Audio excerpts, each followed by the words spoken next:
Yeah, welcome back to Group Theory Part 9. Today we will cover the field related to ring only, and this is the last topic of Unit 4.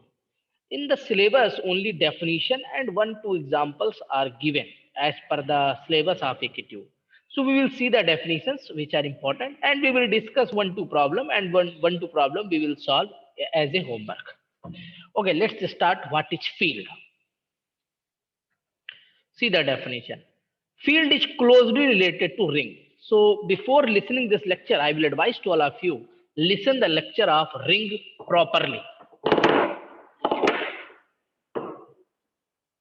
So a ring R, I discuss in part 8, what is ring? A ring R with at least two elements is called a field if it first is commutative, means if ring is commutative, okay. Second, has unity element, means ring with unity property has unity element. And third, is such that each non-zero element possesses multiplicative inverse. Multiplicative inverse. So there are three additional property of including ring properties: commutative, unity element, and inverse. Multiplicative inverse must be exist for every non-zero element. This is the definition of field. Okay. Next definition is division ring, or some people called it a skew field. Both are same word. Division ring or skew field. So the definition is a ring R with at least two elements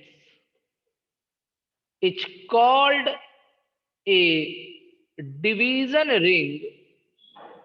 It's called a division ring or skew field if it first is has unity, means ring with unity element, and second is such that each non-zero element possesses multiplicative inverse. Multiplicative inverse. So if you see the definition of field, only commutative property is missing. So you can say a remark is a commutative division ring will become field because these are the properties of division ring, and if you include the commutativity it will become field. Okay, an example is prove that the set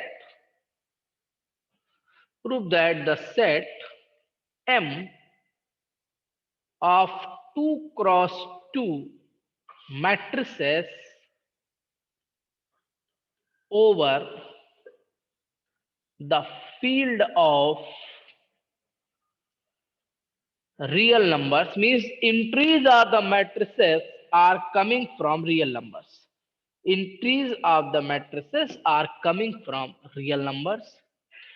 Is a ring, I have already discussed this example in ring lecture, with respect to matrix addition and matrix multiplication. These are the two operations here. Matrix multiplication. Now, is it commutative ring? Is it commutative ring? Okay. With unity? Second is find the zero element. What is the zero element? Or you can say the additive identity. What is your additive identity? Does the next question, this ring possesses zero divisors? What is the definition of ring with zero divisors? If you have any two element in the ring, then their operations should be zero, but the elements should not be zero. So we have to check these properties. So let's see the solution. For proving the ring, we have to show that M with matrix addition is an abelian group. You can easily show that this is an abelian group. And the zero matrix 0 0 0 will be the zero element, and it will be the additive identity. So we have zero element, and this is abelian group. Okay, next we will show F into matrix multiplication. Matrix multiplication is a semi group. So for that we have to show the closure axiom and associativity. And we know that the matrix multiplication is associative. So M with matrix multiplication will also be a semi group. Next we have to show that the elements of F is distributive. Distributive with respect to addition means A into B plus C. If you take any three matrices, A, B, C belongs to the set of M, then it will be equal to AB plus AC. And if you take B plus C into A equal to BA plus C, and we know that the matrix multiplication over the addition is distributive. Okay, now this is ring. So M is a ring with matrix addition and multiplication is a ring. 0 is the zero element. Okay. Now we will see commutativity. If we take any two element in M, and we know that the matrix multiplication in general is not commutative, so non-commutative. This is not commutative ring. Okay. What about unity element? We know that 1001 is a multiplicative identity. Multiplicative identity. And this is called unity element in the case of set of matrices. So this ring is with unity but non-commutative. Okay, now we will check with zero divisors. If we say carefully, suppose A is any matrix 0 1 0 1, this is not a zero matrix. Okay, we take a B matrix 2 3 0 0, this is again not a zero matrix, but their product is zero. It means ring has zero divisors, ring with zero divisors, because we do not have zero elements, but their product is a zero. Okay. The next example is, so that this is the most important problem for 10 marks. So that the set of the form A plus B root 2, where A and B are rational numbers, is a field over ordinary addition and multiplication. Addition and multiplication. So you have to show that suppose this is a group of all the elements in the form of A plus B root 2, and A and B are rational number. We have to show that G plus is an abelian group. You can show very easily if following my lecture 1. G dot is semi group. You can easily follow this. G plus dot is distributive. You can also follow this. Then G dot is commutative. Okay. G has unity element. Unity element will be 1 plus 0 root 2 actually. 1 plus 0 root 2. Unity element will be 1 plus 0 root 2. And 1 and 0 are real numbers. And you also have multiplicative inverse also. The inverse of A plus B root 2, if you take into E is equal to into P, the inverse is P, is equal to identity element 1 plus 0 root 2, A operation P. If you take any element A, then A operation P is equal to P operation A for the inverse element. So the P will be actually 1 over A plus B root 2. And if you multiply A minus B root 2 both the side, you will get it is equal to A over A square minus 2B square plus minus B over A square minus 2B square root 2. So this is again a form of A1 plus B1 root 2. So the multiplicative inverse of every non-zero element, provided A and B are not zero here, A and B both are non-zero, then you have multiplicative inverse also. So all the properties of field is following here. So it will be an example of field. Next is, what is Gaussian integer? Gaussian integers. A Gaussian integer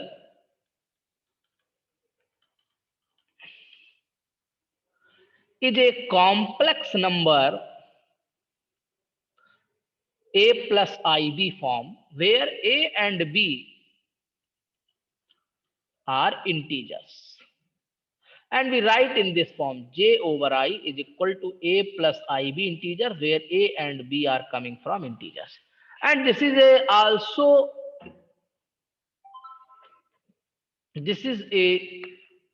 example of ring with ordinary addition and multiplication. Problem is it field? Is it field? No. Why I am telling the direct step? If you take the multiplicative inverse of A plus IB, suppose this is our element A plus IB, and take the multiplicative inverse, and I want to tell you 1 plus 0I is your identity element here, is your multiplicative identity. And 1 and 0 both are integers, so it will be equal to 1 only. So P will be 1 over A plus IB. This is what we inverse A minus IB over A minus IB. So P will be A over A square plus B square plus I into minus B over A square plus B square. This element, suppose this is your A plus IB form, A is equal to A plus A square plus B square need not be an integer. Need not be an integer. Suppose A equal to 1 and B equal to also 1, then it will be 1 by 2. So it is not an integer. If this fail for any two of the integer, we can say that the output is not an Gaussian element. So it is not a field. It is not a field because you are not getting the multiplicative inverse of every non-zero element. You can say that, sir, if we take A equal to 1, B equal to 0, but why you take? I am taking A equal to 1, B equal to 1. If you fail for a particular example, your entire theory will be fail. Okay, for failing any result, you can give any counter example. Next example is, give an example of a skew field. Field must be skew, which is not a field, means commutativity is not satisfying only, because a commutative skew field is a field.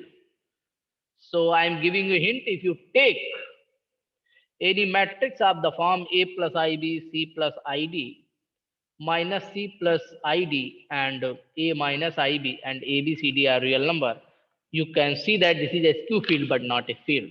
You complete this example as a homework. Complete this problem. If you have any doubt, you can ask me for complete solution. I will give.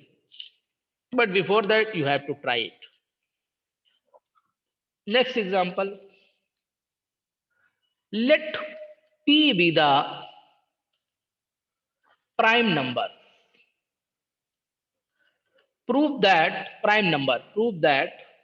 the set of integers IP is equal to 0, 1, 2, 3 up to P minus 1 forms a field with respect to addition and multiplication modulo P. This is again a most important problem. solve it. If you have any doubt, you can ask to me.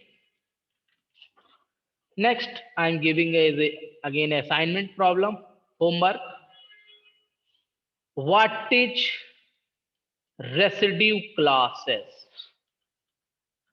I have discussed these in congruent. What is residue classes? What are residue classes actually? Then the next problem is related to this is prove that the set of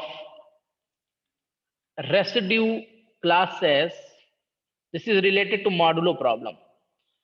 Modulo P is a commutative ring with respect to addition and multiplication modulo multiplication of residue classes. Further, so that the ring of residue classes modulo P is a field if and only if T is a prime. T is a prime. I am giving today three more problems, 3 and 4 very good problems, and I will suggest to all of you, please solve these problems. You will get one problem in 10 marks. If you get any difficulty in the solution, you can ask me for detailed solution of these problems. But in solving of these problems, you will learn a lot. So I'm not giving the solution of all the problems this time. Okay, so this is the ending of unit 4. We will discuss unit 5 from tomorrow onwards.